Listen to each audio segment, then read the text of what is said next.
We have U.S. B-52 bombers dropping three bombs, as we know so far, on three facilities. Folks, I think a little history lesson here is that President Obama had a successful diplomatic uh, agreement with Iran.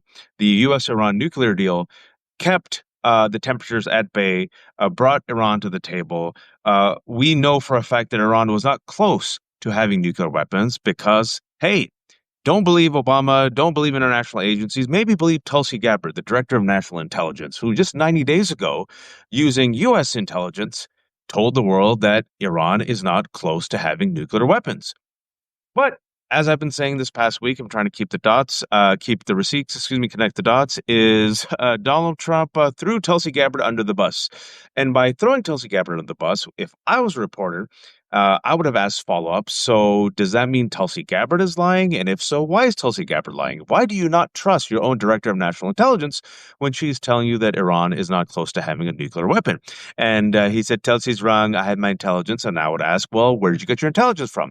And from the speech that we just heard, it's pretty clear he got his intelligence and talking points directly from Benjamin Netanyahu. Because that speech, that short and sweet speech to the American public justifying the United States joining Israel in its unilateral strike against Iran, it seems like, folks, it could have been written literally by Benjamin Netanyahu. All of Israel's talking points, right? And my take on this is Donald Trump was caught unaware. Folks, if you recall, Donald Trump was supposed to be having negotiations with Iran, right, to re-enter a type of diplomatic agreement that he blew up, right? In the first Trump administration, what did Donald Trump do? He again was dog-walked by Benjamin Netanyahu. He tore apart the U.S. Iran nuclear deal, which even Warhawks, who were critical of it, said this was successful. That Warhawk included General Mattis, yes, that General Mattis, who was the Secretary of Defense in Donald Trump's first administration, a four-star general, and now we have Pete Hegseth, the DUI hire, right? You saw the four dunces behind him. I believe it was J.D. Vance, Marco Rubio, Pete Hegseth, and there was actually three dunces. It was J.D. Vance, Rubio, and Pete Hegseth, who stood behind Donald Trump as he delivered this speech. So even Mattis, folks, who was a war hawk and who was very hawkish towards Iran, even he came around, did a 180 and said, you know what? Respect to Obama, respect to the U.S.-Iran deal. It actually lowered the temperature, brought Iran to the table. What did Donald Trump do in his first administration? Again, got played by Netanyahu, tore it up. Tore it up because of, probably contempt towards Obama, has to undo anything Obama did. Realized, you know what? That was probably a mistake. Of course, he would never come out and admit it's a mistake because he has the Roy Cohn School of Politics. You never admit when you're wrong. And he was supposed to meet Iran. Well, right before that happened, a week ago, who engaged in a unilateral strike against Iran? Israel. Now, if you recall, Marco Rubio, Secretary of State, said this was a unilateral strike. A unilateral strike, right? They didn't take credit for it. They didn't claim it was done in partnership. Then Donald Trump did a 180 and said, no, no, no, it was done with my approval. And he, pounded his chest. So who was lying, Marco Rubio or Donald Trump? Right? Maybe some follow-up questions would have been nice. My take on it is Benjamin Netanyahu realized Donald Trump is weak. Donald Trump is gullible. Donald Trump can be dog-walked. And he's like, all right, I'm going to go ahead and do this unilateral strike before Trump is supposed to meet Iran, and I'm going to blow up the meeting. And what is Donald Trump going to do? He's not going to do anything, right? And I also have Warhawks who, are on who are by my side. We have Christian nationalists, people like Ted Cruz, right? If you saw that interview with Tucker Carlson where he got completely humiliated and eviscerated, openly saying, I became a senator to help Israel. And in the Bible, it says that Christians, we must protect Israel. And then Tucker Carlson, who is very America first on this and non-interventionist, said, well, where in the Bible? And what do you mean by Israel? Is it the nation state? Is it, Israel as it exists now, Israel before?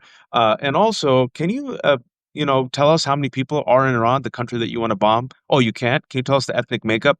And the sad part was that I've been saying that the America First aspect of MAGA might actually help us as a nation avoid war more than the Democratic establishment, right? Because you had mouse farts from Schumer and Jeffries, right? And Jeffries, if you just saw right now, had a just anodyne statement out, right? But it was Marjorie Taylor Greene, can't believe I'm saying this, Tucker Carlson, Dave Smith, the libertarian who openly regretted his vote for Donald Trump when he went on Crystal and Kyle show earlier this week and said Trump is weak. Trump betrayed us. Trump said he was America first, and I'm done with Trump if he's going to go to war with Iran, right? So you have Marjorie Taylor Greene, Matt Gaetz, who did a 180, but Matt Gaetz, well, as of yesterday, Tucker Carlson, Thomas Massey, AOC, and Bernie Sanders today, and a whole bunch of others saying no war with Iran, right?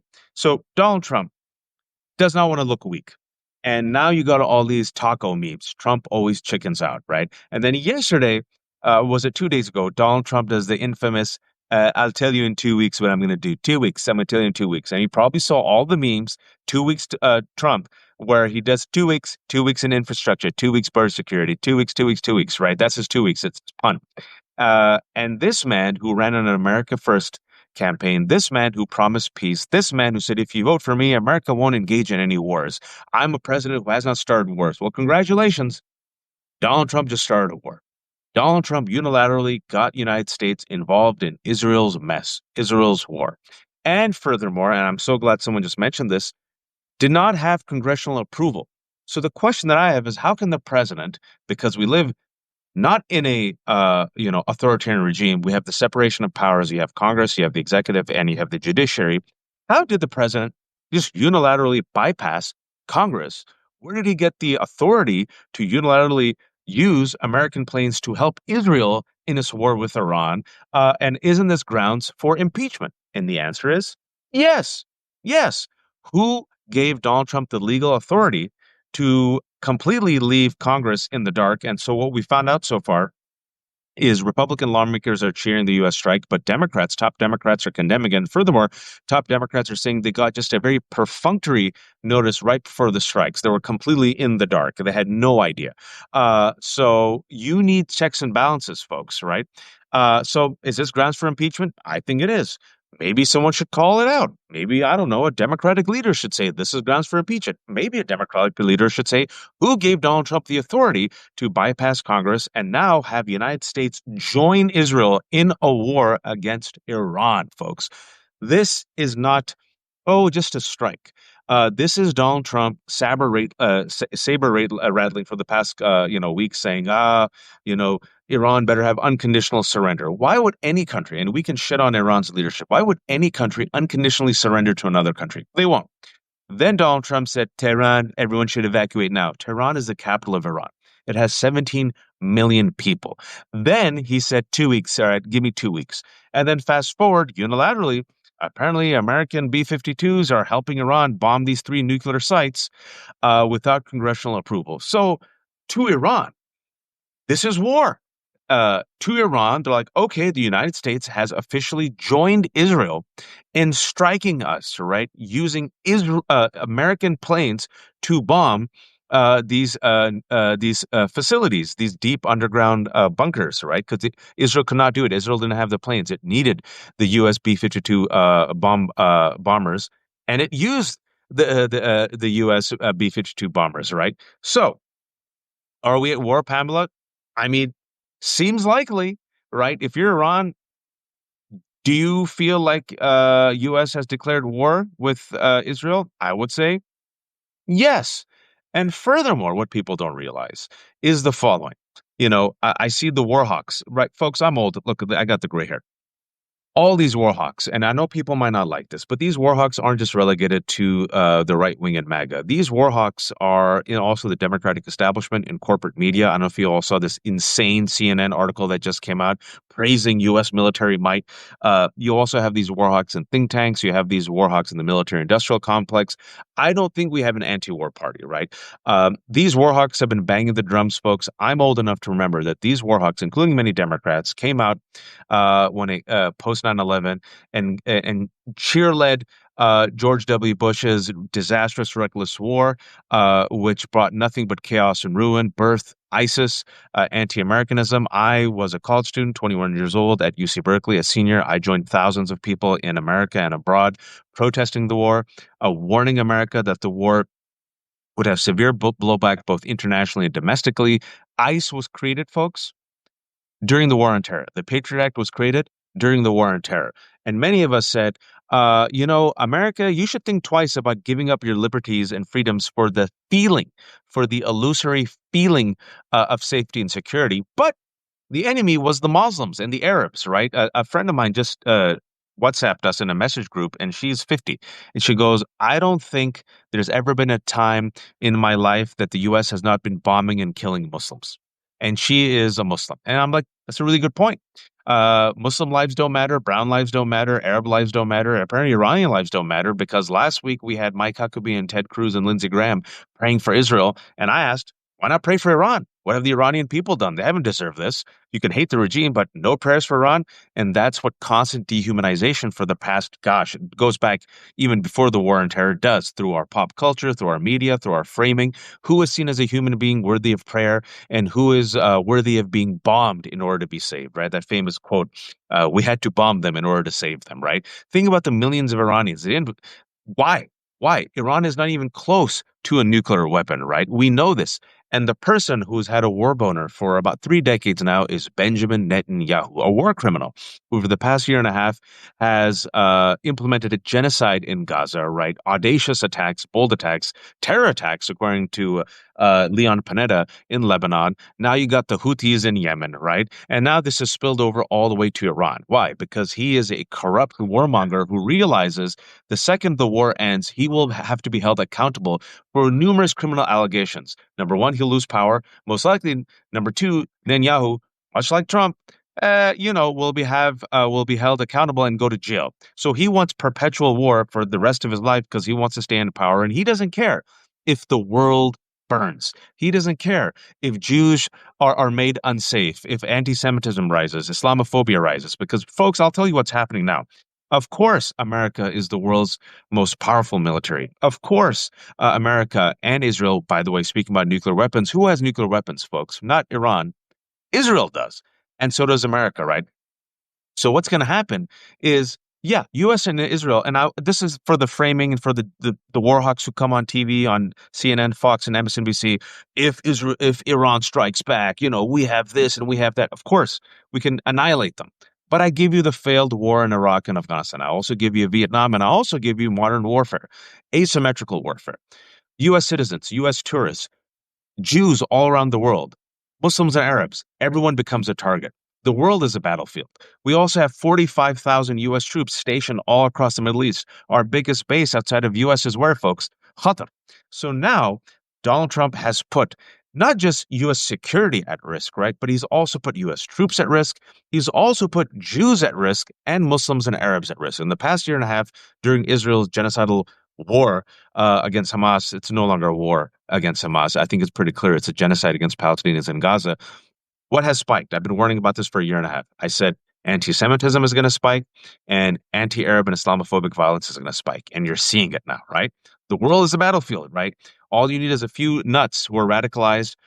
Terror groups have been weakened like Hezbollah and Hamas and also ISIS and Al-Qaeda, but they haven't disappeared, folks, right? So this is fantastic recruitment. We saw this in Iraq. We saw this in Afghanistan. ISIS was birthed from the United States, a unilateral strike on Iraq. And if you remember, folks, because I keep the receipts, U.S. rushed to war, just like last time, right? And all the experts were saying Iraq does not have weapons of mass destruction. There are no mobile laboratories, right? There's no enriched uranium. Remember that? And guess who came and tried to make the case for war, not just against Iraq and Afghanistan, but also for the United States to join in doing a regime change in Iran. And you want to take a guess? Benjamin Netanyahu. Go back and look at the videos, right? And last year, when Netanyahu visited America, when Biden was president, he made the case again for war, for U.S. to join the war against what? Iran, to do the regime change, right? And now he found a willing mark, a weak, incompetent imbecile, Donald Trump, a complete idiot who's perhaps his own ego, his fickle ego, couldn't let him just sit by and let this play out. He was called Taco. He was taken unaware. He's seen as a chicken, and he can't be made to seen as a chicken. And so the man who promised America first, so the man who promised to bring priests in the world, so the man who promised to end the Russian-Ukraine war within the first week, congratulations. he has now dragged the United States into war with Iran. And even though if this is a limited strike, Donald Trump is now threatening Iran with more strikes. Uh, for all intents and purposes, people in the Middle East, people in Iran, don't you think that they're taking this as U.S. is at war with Iran? Do you blame them? So yes, we all hope for escalation, a de-escalation, not escalation. But think about the way there's going to be a long tail to this, right? Just because Iran can't retaliate, I give you, I ask you the question is, how will Iran retaliate? How will the enemies of America and Israel retaliate? How will extremist groups retaliate? And was it worth it? Was it worth it? Because all these warmongers like Ted Cruz and Lindsey Graham, they ain't fighting. But U.S. soldiers, young men and women, they're going to be at risk, right? And innocent American tourists and those who are Jewish Americans and those who are just Jews and Muslims and Arabs and Iranians, they're going to be at risk, right? And so the world is made more unsafe today by Donald Trump's unilateral decision without congressional approval to have U.S. bombers join Iran and specifically Netanyahu in his completely reckless strike. And speaking of that speech, I don't know if you guys heard that pathetic speech. Um, Pretty clear. I mean, that was essentially that speech could have been written by Netanyahu, but it was delivered haltingly by Donald Trump. And then, proof that Donald Trump has never ever prayed is I don't know if you all heard that speech and saw the ending, like his halting, faltering prayer to God, whom we love. I'm like, this dude has never prayed to God before. Proof, this speech. Like you could even do the basic thing that every president, if you're Democrat or Republican, God bless America, God bless the troops, and God bless all of you. He couldn't even do that. He goes, God, whom we love, God bless the Middle East, and God bless Israel, and God bless America. So I'm like, oh, God bless the Middle East. Does he realize that Israel is in the Middle East? And also, God bless Middle East, does that include Iran, Iraq, Syria? This is what happens when you have morons leading us, folks. Elections matter. So I will finish with this. Just some thoughts. I'm not feeling well. I just landed in Florida, but I had to say some stuff. Get this off my chest. This is escalating. Hopefully, it de-escalates. Obviously, we're gonna have more breaking news. Inshallah, cooler heads prevail. But do we have an anti-war party? I don't know. We have a military-industrial complex that loves this, and the military-industrial complex spreads the money on both sides of the aisle, and we have AIPAC, and we have Christian nationalists, and we got Mike Huckabee praying for Israel, and we got Ted Cruz praying for Israel, and we got Lindsey Graham praying for Israel. Um, I don't know, folks. I don't know, but I do know this, and I posted on some Blue Sky about an hour ago, and and I think I'll be confident about this in this prediction. Let's see. Let's see in the next couple of days. I think the establishment, and when I say the establishment, I'm talking about establishment Republicans, military-industrial complex, establishment media, establishment warmongers, establishment liberals. I think they're out of touch with the majority of American people because it isn't 2002, it's 2025. And there is a generation that is sick and tired of war. And if you saw the latest polls, folks, a majority of Americans are done with this. They're not for this. And furthermore, even in MAGA, I know everyone's saying, "Oh, MAGA's going to go along with it." Yeah, Matt Gaetz will bend the knee. Tulsi Gabbard, even though she was completely humiliated, did a complete 180 and decided to become a REIT yesterday. Let's see how long she holds her job. But Candace Owens came out today, and she threw Donald Trump under the bus. So Dave Smith, the libertarian, already threw him under the bus a couple of days ago. Tucker Carlson, I don't think he's gonna all of a sudden be rah rah rah Iran. And that America First faction of MAGA is very anti-war, very anti-Israel, very anti the genocide that's happening in Gaza. It's very interesting to see how, especially young folks across the board, or have been radicalized in real time against Israel, and are, if you will, pro-Palestine because they've seen a genocide. Streamed to their phones, and they took Trump at his word that Trump would not involve America in more wars, that America would not join the military-industrial complex in fueling endless wars. They want America first. They want that money to come help America. So I do think that there's going to be more and more fissures and tears in MAGA in this week. Let's see. I feel strongly about this because I'm a masochist who follows telling a friend who you all know, I wouldn't mention him, but we follow MAGA and MAGA talking points, and there's a fissure there, folks. And also, in addition to the fissure, what I've been warning a lot of my Jewish American friends who are liberal Zionists. I've been warning them for 10 years. I said the marriage that Jewish American groups like APAC and ADL and others are making with the right for the sake of Israel, y'all are conveniently forgetting the white supremacy and the anti-Semitism that is animating a large part of MAGA. And they thought, yeah, we could keep it at bay. We'll keep it at check. Or, you know what? It won't hurt us that much. So instead of tackling, the double zig heils of Elon Musk, we'll give it a pass, which is essentially what ADL did. But we'll go after Mahmoud Khalil and pro-Palestinian activists and pro-Palestinian groups. And I said, listen, you might not like these pro-Palestinian activists. I get it. But the real threat to our communities, I'm talking about Jews, Muslims, Arabs, Black folks, Latinos, is white supremacists and the racists who are now the mainstream of MAGA and getting more and more traction, more and more power.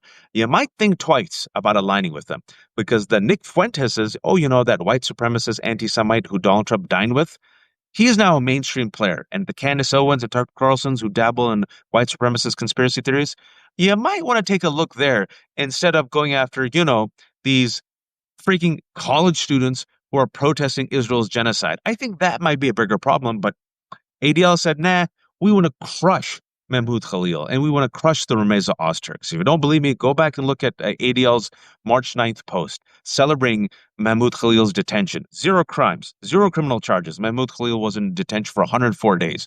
And the Democratic establishment, I'm trying to connect the dots, folks, for the last year and a half, and the media went along and crushed these pro-Palestinian students and crushed Columbia University. And what happened? Republicans who have trafficked in anti-Semitism used anti-Semitism as a cudgel against universities, against the press, against protests, and voila. Now we're at war with Iran, and Donald Trump says, God bless Israel.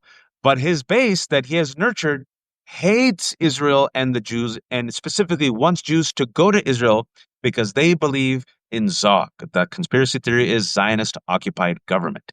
So there you go. Now that Donald Trump recites a speech that seems that it was written by Netanyahu and joins Netanyahu's war and says, God bless Israel, do you think that conspiracy is going to get inflamed or do you think it's going to die, folks? Let me know on your thoughts. Let me know if you think I'm off about this. I don't think I am. Uh, I've been right about this for the past a year and a half. The anti-Semitism has increased, anti-Arab violence has increased, anti-Muslim violence has increased, and I fear for safety and security of all people. Inshallah, some cool heads prevail. Even Saudi Arabia, look, even Saudi Arabia, someone talked about Saudi Arabia and the Gulf states. If you've been paying attention a couple of days ago, even they came out and took Iran's side against Israel's unilateral strike because they realized it would destabilize the region, and by destabilizing the region, perhaps inflame extremists and then come to their borders. So even they hate the Iranian leadership, right? They hate the Iranian regime. They secretly have been wanting a regime change for a while. Even they realize, whoa, this is too destabilizing and this is too escalatory. And then also, finally, I'll say this, regime change. I'm old enough to remember the war on terror, and I'm old enough to remember the regime change in Iraq, and I'm old enough to remember the regime change in Afghanistan. Anyone want to tell me who's in control of Afghanistan right now? Taliban. So think twice about regime change. What will replace the regime? Will it be something better or worse? And what will happen if you have an unstable, destabilized Iran? Do you think it'll be contained to the borders of Iran? You think so?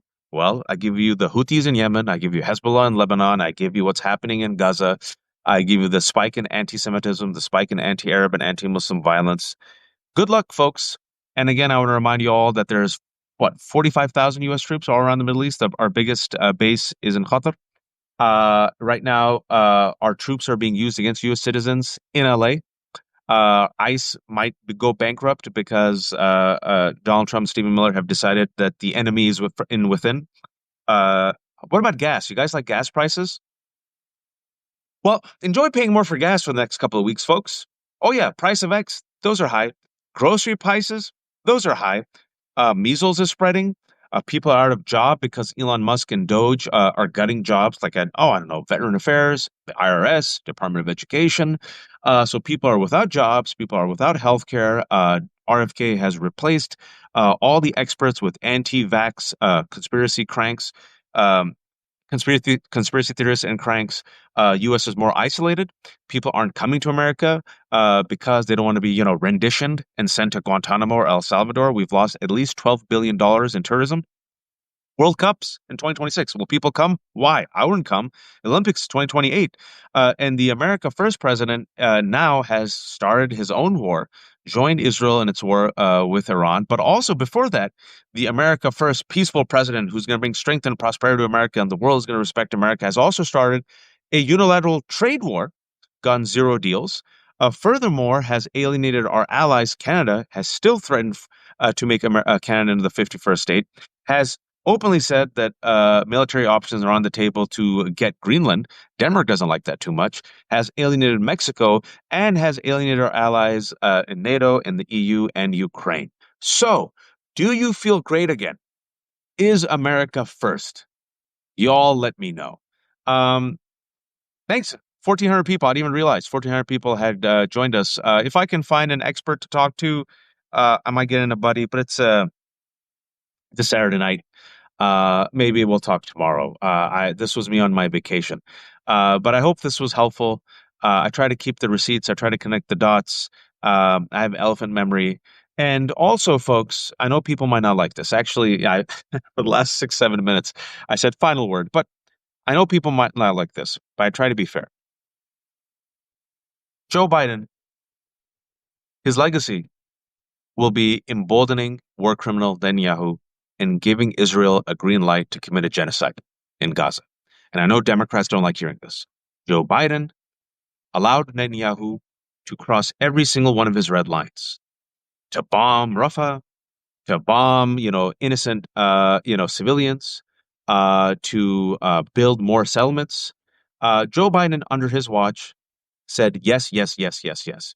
And I don't know what happened between Golda Meir and Joe Biden. I don't know if there was like some love affair, but whatever happened, man, this man has been addicted to Golda Meir for like decades, and he has been ossified in the 1970s and the 20th century, and has been unable, Joe Biden and some other folks from that era, even like Bill Clinton, have been unable to evolve. And Joe Biden has evolved on race. He did evolve and apologize for his, a crime bill, which just terrorized black and brown communities, right? Put people in jail for these mandatory minimum sentences, right? You saw him evolve and try to bring in some progressives. But on Israel, folks, he's ossifying. He's an ideologically committed Zionist who went all in with Israel and its disastrous war. He could have stopped it. And people say, no, he couldn't have. I give you Eisenhower. I give you even Reagan. I give you George W. Bush. Reagan, when Israel was doing war crimes in Lebanon, in southern Lebanon, occupying Lebanon, which birthed, by the way, Hezbollah, Reagan saw this destruction on TV, picked up the phone, called the prime minister, and literally said, "You better stop this." And in 20 minutes, they stopped it. Right, without U.S. support, without U.S. weapons, without U.S. diplomatic support, without U.S. money, Israel will not be so emboldened to do this. And Israel wouldn't do it because it realizes it cannot afford to lose the United States as an ally. So Biden emboldening Netanyahu to not just do this genocide in Gaza, but expand the settlements in West Bank, expand terrorism in the West Bank, also do these audacious attacks in Lebanon. Uh, Folks, it would not have led Netanyahu to be so drunk with power and arrogance that he says, all right, well, they let me get away with everything else, and this man is an idiot, and Donald Trump doesn't know anything, and, I can spin him around, and he has a white Christian nationalist base that believes that Jews have to control Jerusalem in order for the second coming, so I'll do it. Who's going to stop me? And I've been blaming Schumer, who's been more hawkish than even the America First crowd when it comes to war with Iran, bomb Iran, right? And Hakeem Jeffries. So it's the establishment. That's what I mean by the establishment. And folks, we need some cool heads to prevail, and you need pressure, folks. You need pressure. Don't think your voice doesn't matter because of the pressure, grassroots. All right, the grassroots pressure allowed, not allowed, forced the LA Dodgers just a couple of days ago to give $1 million to immigrant rights, right? It came due to grassroots pressure, right? The grassroots pressure on the ground in LA and also the No Kings rally and people withholding their dollar and their vote is what's causing some of these corporations to say, hey, hey, hey, let's celebrate Juneteenth. And hey, hey, hey, immigrants, yes, they're awesome. And hey, hey, hey, we're going to support DEI, right? So do not underestimate the power of the masses. And on this particular issue, when it comes to America first and bombing Iran, you actually, and I'm assuming most of my viewers are not MAGA or Republicans or libertarians. It's an assumption. You actually have a lot in common with a lot of libertarians, Republicans, and MAGA folks. Because I'm telling you, folks, there's a faction there that is going to be deeply, deeply, deeply against this war. And if you look at the polls, we do not have an appetite for it. So a lot of these folks are going to be running for office in 2026. Uh, the establishment is out of touch with the majority. The establishment, have war boners, but I think they're going to wake up and realize, oh shit, a lot of Americans are not cool with this war, and I'm curious to see what happens in the next couple of days. Again, time will tell. That's my prediction. If I'm wrong, I will gladly eat halal crow. Folks, the kiddos are all playing. There's about 1,500 of you watching. I want to keep talking to you. I might come back later on tonight, but maybe tomorrow. Take care of yourself. Be kind. This has been the Left Hook. I have no paywalls. It's intentional. Everything is for free, but you pay what you can. I'm like Blanche Dubois. I depend on the kindness of strangers. I've kept it cheap as hell. So if you can, please subscribe. If you have a few dollars, please pay because I got $3, 3 kids, $3. I might also have $3. I'm independent. No corporate sponsorship, which allows me to be this blunt and honest. I like I've always said with my co-host Danielle Moody of the Democracy Ish, when people do good, I give them credit, folks. Whether it's Democrats or Republicans, I don't care. When people do bad, I will criticize them. I do not bend the knee to any kings or emperors. I do not bend the knee to any Democrat or any Republican. I do not give verbal fellatio to any elected official. I do not think we should adulate and worship politicians. There are tools and servants at our disposal, and if they are not useful, you replace them. Okay, and right now, too much is at risk. I do not want war. I've been old enough that I saw and lived through multiple wars in the Middle East. Nothing good happens, folks. Nothing good happens. And if you don't believe me, I give you the past 25 years. So inshallah, inshallah, inshallah, some cool heads prevail, and there's some intervention, and things don't escalate. Inshallah. Everyone take care of yourselves. Rest up. This mother effer has been president for 6 months. Elections matter, folks. Elections matter. Take care.